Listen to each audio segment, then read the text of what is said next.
I had just finished my lecture in my Thursday afternoon class on economic theory when Anne walked up to the lectern. Anne is beautiful. Not runway model beautiful, but country girl pretty. She always wears jeans and cowboy boots. Today she has on a pretty summer blouse that shows just a little cleavage. Her hair is light brown with just the right amount of blonde highlights. If I was not married, maybe. Know what I mean? "Dr. Jones, I saw your wife today." I look up into her steel gray eyes. "Where? In the mall?" "No. My partner and I have a house up at the lake. She likes to suntan on the deck while I fish." "You like to fish, doctor?" "Not really. But why do you think you saw my wife?" I asked. "Your vanity plate, DR Econ. I had taken Sue's car in this morning to be serviced. She was in my car." "Your wife has short blonde hair, right?" "Yes." "So where did you see her?" I asked. "She pulled up just as I was leaving this morning. She parked in the drive next door and went into the house. Does she fish?" "No." "And do you know who owns that property?" I asked. "Of course. Tyrone Williams, the football player. You guys friends?" "No. He was a patient of my wife's a couple of months ago. She's a nurse. He was on her floor." I imagine Anne saw the distress on my face. As she walked towards the door, she stopped and said, "Doctor, you be careful. Tyrone is about 6'3" tall and weighs maybe 235. He plays middle linebacker on the local pro team, and this guy is mean. He was thrown out of 2 games last season for unnecessary roughness." I derived 2 things from that short conversation. First, Anne is a lesbian. I would have never guessed. Partner, she likes to suntan. No big deal. To each his own, I guess. The other thing is that my wife of 6 years is cheating. Again. Now I need to explain before you think I am one of those characters in some internet story who likes to watch or lets his wife run around while he sits at home with the kids. I am nothing like that.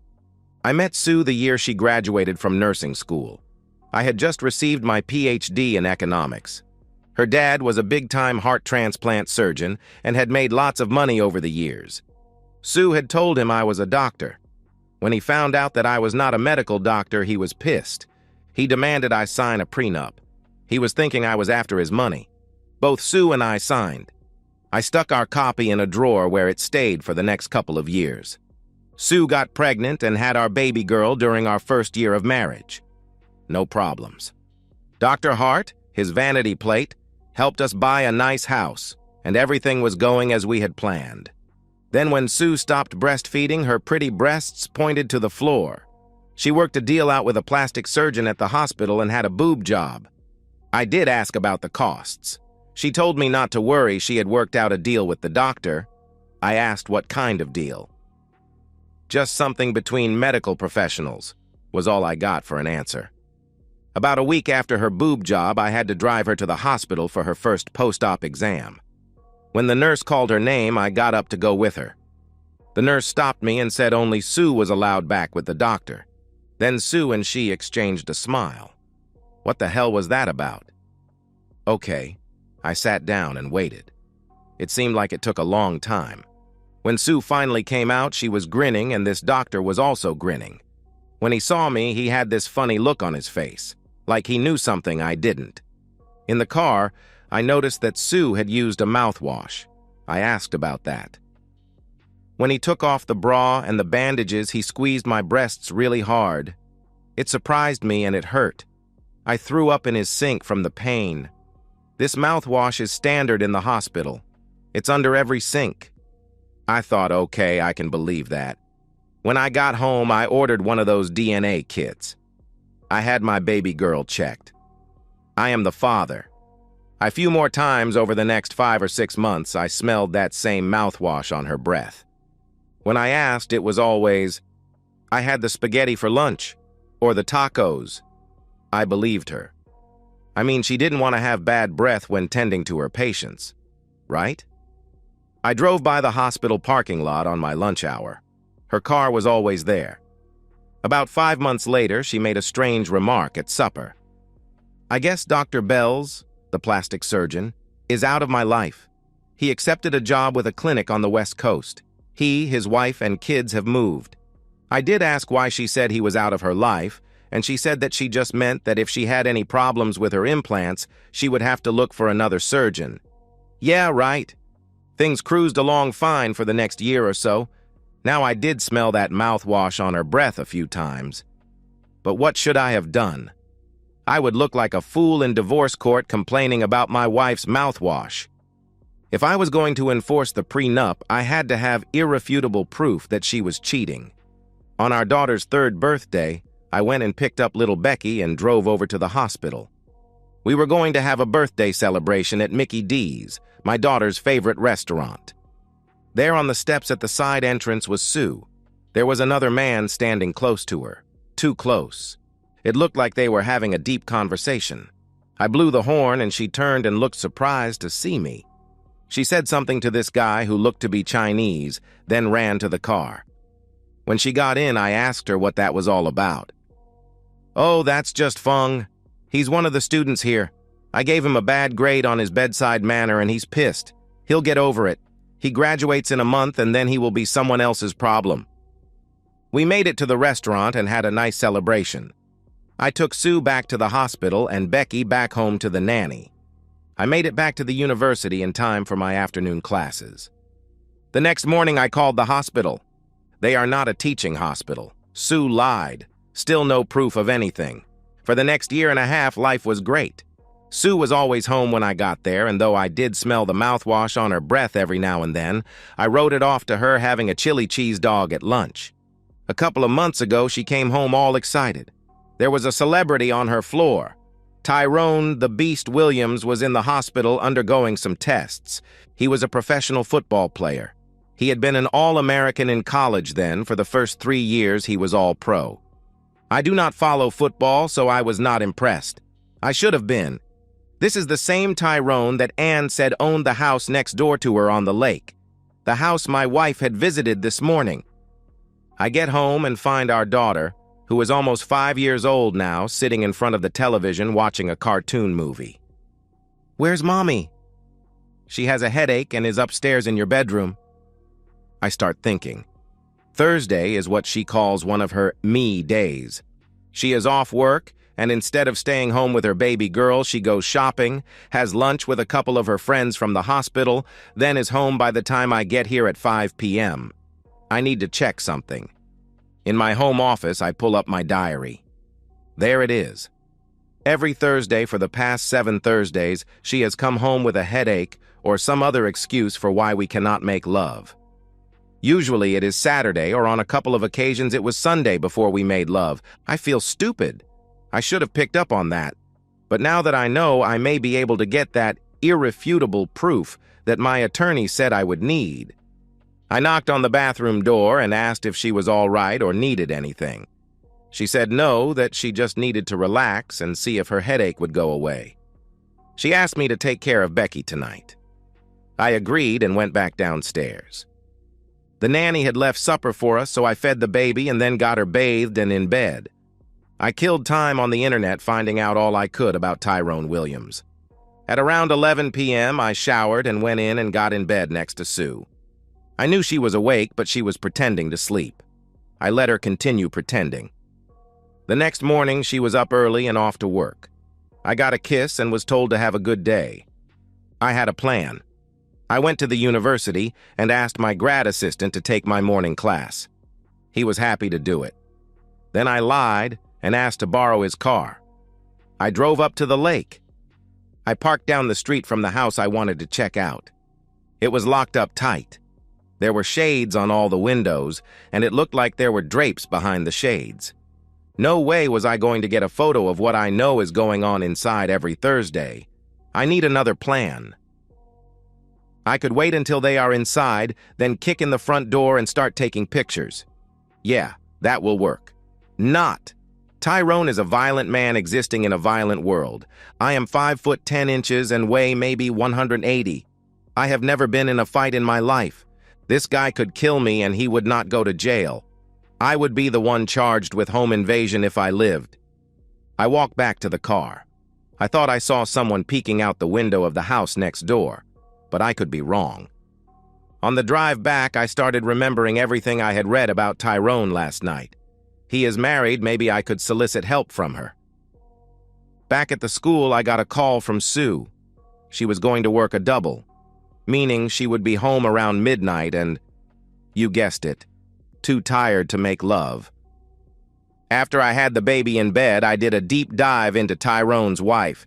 She has a huge social media presence, lots of pictures of her and Tyrone. This girl is beautiful. Long red hair, green eyes, and a body to die for. She was a cheerleader in high school, then again at the university where Tyrone played. That's where they married 5 years ago. They have no children. As I read through some of her social media posts, I wondered what the hell this girl majored in college. Bitches, don't be looking at my man. Fuck no, I ain't sharing his banana, so just forget about it. She talked like she was raised in a ghetto. She had probably used that hair, her body, and probably that mouth to get herself through college. On Monday, I again borrow my grad assistant's car and drive over to Tyrone's house. Nothing. Neither she nor Tyrone left the house before I had to get back for my afternoon class. Another idea forms in my mind. It is now Thursday, and I am again sitting in front of Tyrone's house. I see him leave for the lake. I give him a couple of minutes, then I start to get out of the car. Shit. She comes flying out of the driveway. I run back to the car and decided to follow her. She does not go far when she pulls into a Starbucks. I give her a minute, then follow her in. She is sitting at a table drinking her $10 cup of coffee with ice cream in it. I do not order, just walk over to her table. She looks up and exactly like I suspected and says, "Who the fuck are you?" "The man whose wife your husband is with right now." She motions me to sit. I notice she is wearing the longest fake nails I have ever seen. She just looks at me, so I start the conversation. Every Thursday for the past 2 months, they meet up at the lake. She is a nurse, and they met when he was in the hospital. Blonde woman with large breasts? I started to say, "That is her," but I refused to sink to her level. I saw the way he looked at her one night. "Every Thursday?" she asked. "Yes," I replied. "He tells me he is going to a team meeting every Thursday. You say they up there right now?" "Yes, and they will be until about 3 p.m., I replied. "I'm going to surprise their asses," she answered. "Bambi, I need proof for my divorce lawyer. Could you get me a photo?" "I get you more than a photo. I'll get you a video." She stormed out the door. I thought that went well. Bambi will find them in bed, probably shoot a video on her phone, then being Bambi, she'll probably send it to all her friends. It'll end up on ESPN. I'll have my proof and be rid of my cheating wife. I went back to school and had lunch in the cafeteria. About halfway through my afternoon class, there was a knock on the door. My grad assistant answered it and then motioned me over. There was the dean of the School of Business and 2 men. They asked me to step outside. 2 police detectives. The grad assistant said he would finish the class, and I walked them down the hall to my office. "You are Dr. Jones? Dr. Nevada Jones?" asked one of the men. "Yes." "I'm Sergeant Detective Joe Friday. This is my partner, Henry Morgan." "What kind of name is Nevada? Were you born out west?" "No, and I use the English pronunciation, Nevada." "I was born during a snowstorm." Detective Morgan nodded his head. He had no clue. We entered my office, and I offered them a seat. Joe Friday spoke up. "Sorry, Dr. Jones, there is no easy way to say this. Your wife was murdered this morning." "Oh my God. Has there been another mall shooting?" "Why would you think that?" they asked. "It's her day off. Her ME day, as she calls it. She told me she was going to the mall, and after shopping she would have lunch with her friends from the hospital." "She was not at the mall. She was at a house up at the lake. We think she was involved with Tyrone Williams. Do you know him?" "He was a patient at the hospital where Sue works a couple of months back. I never met him." "His wife caught them in bed together. She killed them both." "What? How?" I asked. "Shotgun blast to your wife's face damn near blew her head completely off. Friday looks at his partner. "But why?" I asked. Again, Morgan speaks up. "I imagine it had something to do with the size of his banana. I've seen horses that did not have bananas that big." "Henry, wait in the hall." Detective Morgan starts for the door and then turns as if he forgot to say something. "Sorry for your loss." I just nod as he leaves. "I'm sorry about that. He's new. It looks like Tyrone's wife, Bambi, came into the room with a shotgun. She shot your wife first, then turned the gun on Tyrone. He moved pretty quickly, and she hit him in the leg. He made it to his .45 pistol he always carried. He has a concealed carry permit and managed to get 2 shots off before she could reload that double barrel. She died instantly. Tyrone lived long enough to call 911, but he died from loss of blood before the ambulance could get there. You had no idea about the affair?" "None at all," I replied. "Okay, stick to that story." He then hands me his card. "On the back is the number to the morgue. There will be an autopsy, but the body should be available by Monday. I am sorry about all this, but sometimes good things come out of bad things." He turns and walks out the door. Anne rushes in and locks the door behind her. "Get that smile off your face. Uncle Joe knows the truth and that you just lied. He found a receipt from Starbucks in her car and he checked the cameras. He saw you talking to Bambi this morning. But don't worry about him. The same thing happened to him some years ago with his first wife. Now you have to play the grieving husband who just lost his wife. You need to get home and take care of your daughter. Give me that card with the morgue's number. I handle getting her body to a funeral home. Cremation okay with you?" I noted yes. "Go into your bathroom and throw some water on your face. Don't dry it off. You need to look upset." I handed her the card and went into the bathroom. As I stared at my wet face in the mirror, I did start to cry. I did not want Sue dead. She is Becky's mother. I just wanted a divorce from her cheating ass. What is going to happen now? I lied to the police. Then it hit me. "Uncle Joe?" I rushed back into my office. "Uncle Joe?" I asked. "My mother's brother. My dad was his partner until he retired last year. Don't worry about him. I'll talk to him. He will understand." I grab my briefcase and walk out into the hall. Before I can get out into the parking lot, a couple of my bosses come up and offer their condolences. I thank them, then drive home. There is no easy way to tell a child their mother has been killed. Under these circumstances, I decided to tell her that a very bad person killed her mother. Nothing more. She cried and I held her. I cried also. Not for Sue, for Becky. I hated to see her so upset. I finally got her to sleep. Then I took a shower and lay down to try and figure this all out. Anne had taken charge of the situation and I had let her. Why? I guess I was too upset and not thinking straight. Sometime after midnight, Becky came into my room and got in bed with me. I held her as she cried herself to sleep. The next morning, I was up early and in the kitchen making pancakes, Becky's favorite breakfast, when the doorbell rang. There was Anne and this beautiful girl, her partner, I imagine, standing there. Looking past them, I see Sue's car in the driveway. Uncle Joe gave me the keys, so I thought we would drive down this morning and bring it to you. How is Becky? About as well as can be expected, I said as they walked past me into the house. I smell pancakes, shouted the partner. And this must be Becky. This girl squats down and introduces herself. My name is Donna. That lady over there is Anne. We are friends of your daddy. Becky starts to tear up. Somebody killed my mama. Now she is crying. This Donna stands up and then picks Becky up in her arms. I know, baby, I know. She carries her down the hall, patting her on her back and whispering into her ear. Donna is good with kids. She'll take care of her. Let's finish those pancakes. We did not eat breakfast this morning and I'm starved. As I worked the grill, Anne set the table and told me how Uncle Joe had already closed the case.